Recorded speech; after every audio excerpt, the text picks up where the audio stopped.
Hi friends, நம்ம இந்த வாரம் ஆன்மீக கதைகளில் சுந்தரகாண்டம் கதைகளை பார்க்க போகிறோம். அந்த வகையில் கதை போன வாரம் எதோட முடிந்ததுங்கிறத நம்ம இப்போ பார்க்கலாம்.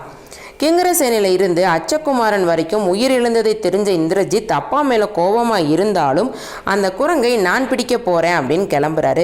பிரம்மாஸ்திரத்தை பயன்படுத்துகிறாரு. அனுமனுக்கு பிரம்மன் கொடுத்த வரம் இருந்தாலுமே பிரம்மா மேல் இருக்கும் மரியாதையால் அந்த அஸ்திரத்தை கட்டி கொண்டு அப்படியே மயங்கி விழுந்துட்டாரு.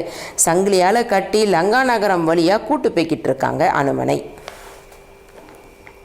இப்போ இதோட தொடர்ச்சியை நம்ம பார்க்க ஆரம்பிக்கலாம். அனுமனை சங்கிலியால் கட்டி இழுத்துட்டு போகிறத பார்த்த இலங்கை நகர மக்களுக்கு ஒரே சந்தோஷம். அனுமனின் யுத்தத்தில் மடிந்த வீரர்களோட மனைவிகள் எல்லாரும் அனுமன் சங்கிலி கட்டில் இருப்பதை பார்த்து ரசித்தாங்க. அதே சமயம் மாயக்குரங்கு வசப்பட்டது. மாவீரர் இந்திரஜித்தின் வீரம் நிலை நின்றது அப்படிங்கிற செய்தி ராவணனை அடைந்ததும் கவலையோடு இருந்த முகத்தில் ஒரு தெளிவு பிறந்தது. அசோகவனத்தில் இருந்த சீதை அனுமன் நிலையை நினச்சி ரொம்ப வருத்தத்தில் இருக்கும்போது சீதையின் காது பட அங்கே கூடியிருக்கிற எல்லாருமே பேசிக்கிறாங்க. இந்த குரங்கு அகப்பட்டுருச்சு, அதுவும் இந்திரஜித்து ஏவிய பிரம்மாஸ்திரத்தால். அவனை சங்கிலியால் கட்டி இலங்கை நகரத்து வீதி வழியாக கூட்டு போய்கிட்டு இருக்காங்க. குரங்கு ஆடின ஆட்டத்துக்கு ராவணன் சபையில் கண்டிப்பாக மரண தண்டனை தான் இருக்கும் அப்படிங்கிற பேச்சு அசோகவனத்தில் இருக்கிற சீதையை அடைய சீதையின் கண்ணில் கண்ணீர் திரண்டு நிற்கிது. ஒரு சூரியன் மாதிரி வந்து எனக்குள்ள இருந்த அவநம்பிக்கை மனச்சோர்வுன்னு எல்லாத்தையுமே வெளியேற்றும் விதமாக பேசி என் நாதருடன் வந்து என்னை மீட்பதாக சொல்லி சென்றவனே ராவணனிடம் மாட்டிக்கொண்டால் என்னை மீட்டு செல்வதாக கூறிய உன்னை இனி யாரால் மீட்க முடியும் அப்படின்னு அன்னை சீதாதேவி அழுது புலம்புறாங்க. வழக்கம் போல திரிஜடை தான் ஆறுதல் சொன்னாங்க. அம்மா கவலைப்படாதீங்க, எனக்கு என்னவோ அந்த வானர தூதன் அவ்வளவு சுலபத்தில் அழிஞ்சு போகிறவன் மாதிரிலாம் தெரியலை. இந்திரஜித்தால் கூட பிரம்மாஸ்திரம் போட்டு தான் அனுமனை பிடிக்க முடிஞ்சது. இதெல்லாம் ஒரு வீரமா? ஏதோ விளையாட்டு போல செய்ய போய் லங்காபுரியில் சரிபாதிக்கு மேலே அந்த வானர குரங்கு தும்சமாக்கிடுச்சு.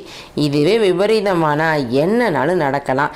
அது எப்படியோ நம்ம கனவு நிச்சயமா வீண் போகாது அப்படின்னு திரிஜடை சீதையை தேத்துறாங்க. அனுமன் அகப்பட்டு விட்டான் அப்படிங்கிற வெற்றி செய்தி கேட்டதுமே ராவணனுக்கு ரொம்ப சந்தோஷம். அந்த நொடி இந்திரஜித்தை நினைச்சு பெருமைப்பட்டாரு ராவணன். அந்த குரங்குக்கு நான் கண்டிப்பா நன்றி சொல்லியே ஆகணும். என் மகனோட வீரத்தை நான் பல வாட்டி பார்த்துட்டேன். ஆனா இன்னைக்கு இந்திரஜித்து காட்டின வீரம் என் இதயம் இருக்கிற வரைக்கும் ஞாபகத்திலே இருக்கும். இதுக்கு பின்னாடி தேவர்கள் இருப்பாங்க அப்படிங்கிறது எனக்கு நல்லாவே தெரியும். அவங்க முகத்துல என் அருமை மகன் கரி பூசி விட்டான் அப்படின்னு ஒரே பெருமை ராவணனுக்கு. அனுமனை அரக்கர்கள் கூட்டம் பிரம்மாஸ்திர கட்டியோடு அப்படியே இழுத்துட்டு வந்துட்டு இருந்தாங்க. முன்னாடி கம்பீரமா நடந்து வந்த இந்திரஜித் அப்பப்ப அனுமனை திரும்பி பார்க்கும்போது அனுமன் முகத்துல ஒரு மர்ம பார்வை தெரிந்தது. பிரம்மாஸ்திர கட்டு அவிழ்ந்துருச்சு அப்படிங்கிறது இந்திரஜித்துக்கு நல்லாவே தெரியும். அந்த நொடியே அனுமன் நினைச்சிருந்தா வெறும் மூச்சு காத்து போதும், சுத்தி இருக்கிற அரக்கர்கள் எல்லாருமே பறந்து போயிருப்பாங்க.